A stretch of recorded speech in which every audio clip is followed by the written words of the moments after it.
سلام صحباتي، نتمنى تكونوا بخير وعلى خير. نتمنى كتفرجوا الفيديو ديال اليوم. انا سميتي لمياء وهذه قناتي لم بيوتي 83. فرحانه نتلاقاكم فيديو جديد. والفيديو ديال اليوم غادي يكون على بالموليف غولاكس جيل دوش. واحد الجيل دوش من شركه ديال بالموليف فيه ريحه ديال لافونتر مصاوب باش يعطيك واحد الاحساس بالراحه والاسترخاء، خصوصا بعد نهار طويل.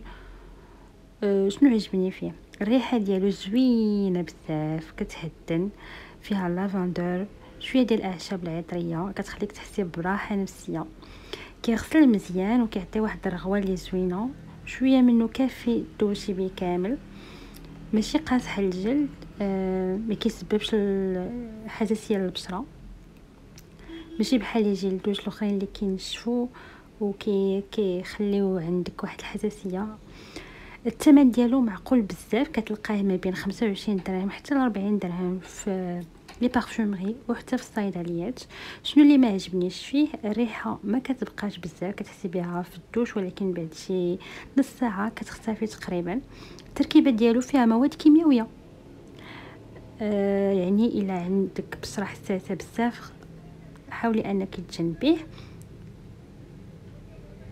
بعض المرات كتلقاو باللي البرودوي ماشي اصلي، خصوصا الا شريتوه من الانترنت ولا الا ما كنتوش متاكدين من هذاك اللي كيبيع لكم. الريحه ديالو كي دايره، كتحسي بداك اللافندر بحال كاينه اختي في شي سبا، فيها شويه ديال الاعشاب كتعاون باش تنقص التوتر وتعطيك واحد اللحظه ديال الهدوء، خصوصا الا كنتي مضغوطه ولا عيانه. شنو نقول لكم عليه؟ بصراحه بالموليف زوين بزاف، حتى ثمنه زوين بزاف، راه مزيان الناس اللي باغيين يدوشوا يحسوا بواحد الريحه اللي زوينه بنينه مريحه.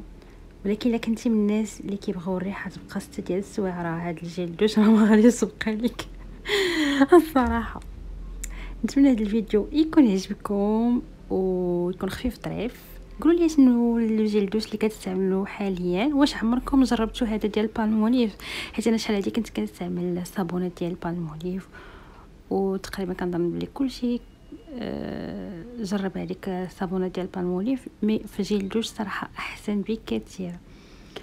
المهم هذا احسن جيل دوش بالنسبه ليا لانه خفيف وريحته زوينه ومنعشه.